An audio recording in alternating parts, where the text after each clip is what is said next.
Olá meus amigos, tudo bem com vocês? Bom, então vamos continuar os nossos vídeos e hoje eu vou falar de um tema super interessante que eu escrevi um pouco sobre ele essa semana, que é a respeito dos requisitos para o candidato assumir um cargo público. Bom, nós sabemos, né, que não é qualquer candidato que pode assumir um cargo público.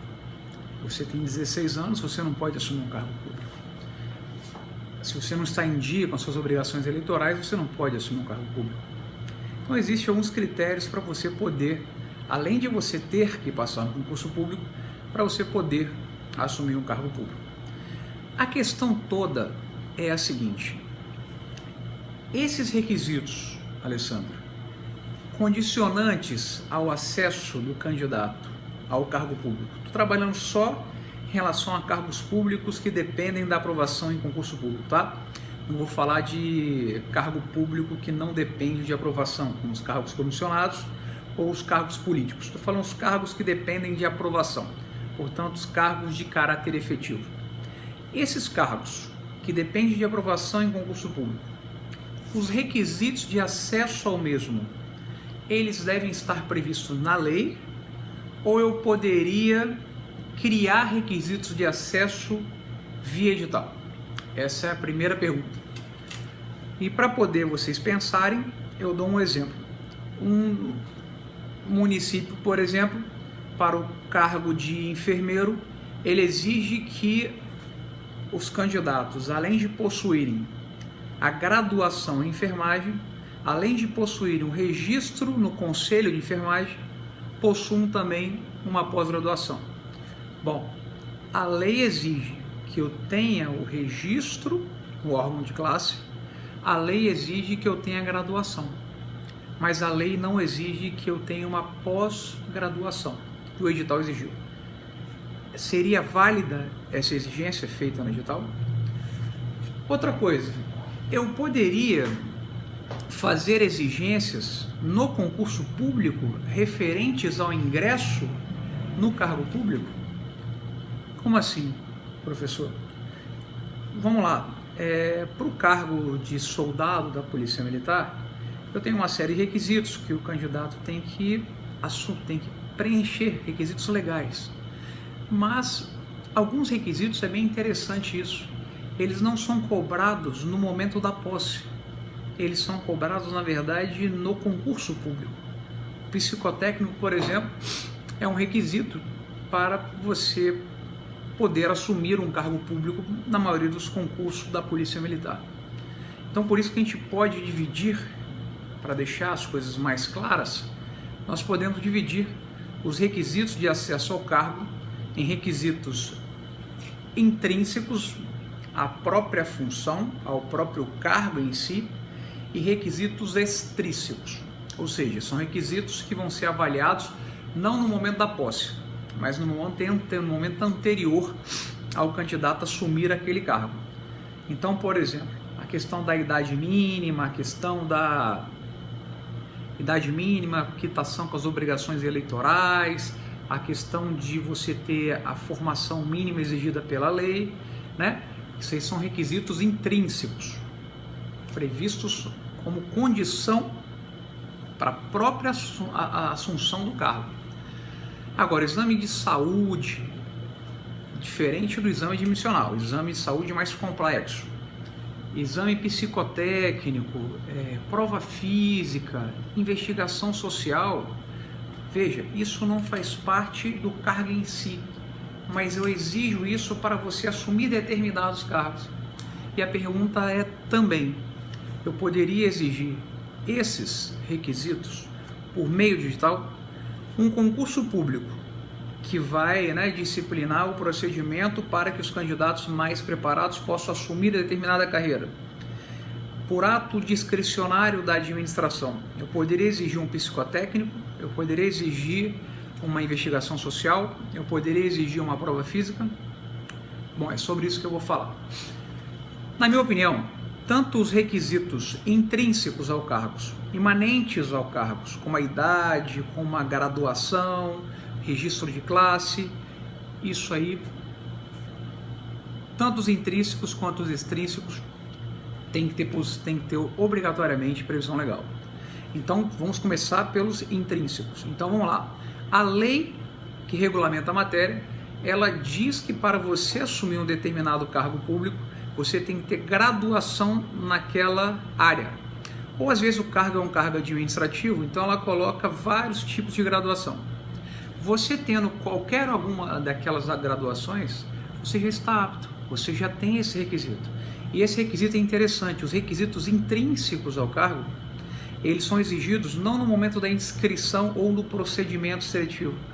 Eles são exigidos, na verdade, no momento da posse.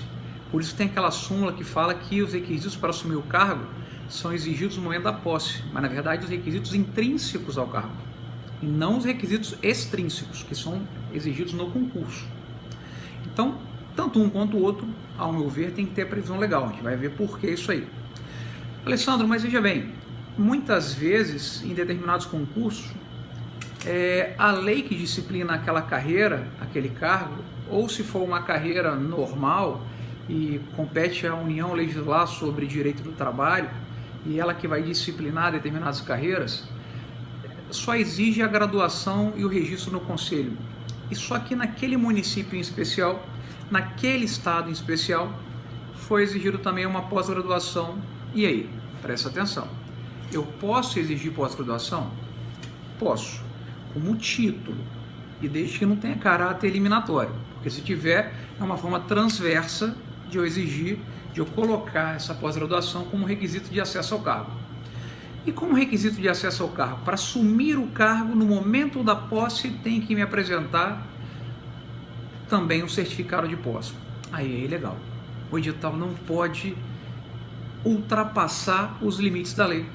Se a lei disse, representando a vontade popular, que o necessário para você poder assumir um cargo é apenas a graduação e aqueles requisitos formais de idade, quitação de obrigações militares e eleitorais, não pode o edital ultrapassar. Mas, Alessandro, estamos defasados. A graduação hoje é muito pouco, não significa muita coisa. Eu preciso de experiência, eu preciso de pós-graduação, eu quero selecionar candidatos mais preparados. Maravilha, não tem problema. Faça um projeto de lei, envie para a Câmara Municipal, envie para a Assembleia Legislativa, envie para o Congresso Nacional e altere os requisitos de acesso ao cargo. O que você não pode fazer é alterar isso via edital, porque senão você vai estar alterando a estrutura do cargo via edital. Você não pode fazer isso. O mesmo se passa, ao meu ver, em relação aos requisitos extrínsecos, externos também. Alguns são imanentes, outros para cargos específicos, a depender da complexidade, a depender da especificidade do cargo, eu posso ter também alguns requisitos extrínsecos, como é o caso do psicotécnico. O psicotécnico não é uma avaliação que posso exigir em qualquer concurso, mas ele é um requisito para você assumir o cargo. Tanto é verdade que para os cargos em que a lei exige psicotécnico, você só pode assumir o cargo se você passar no psicotécnico. Então ele passa a ser um condicionante para você assumir aquele cargo ali. E hoje nós já temos até uma súmula vinculante, que foi decorrência, né? Já havia uma súmula normal do STF, ela se tornou depois súmula vinculante, dizendo que a habilitação de candidato em psicotécnico depende de expressa previsão legal. Ou seja, eu só posso cobrar psicotécnico se houver previsão legal, que é um requisito extrínseco ao cargo. Então, da mesma maneira, a questão da investigação social é a mesma coisa. O administrador ele não tem discricionariedade para colocar para o cargo que quer.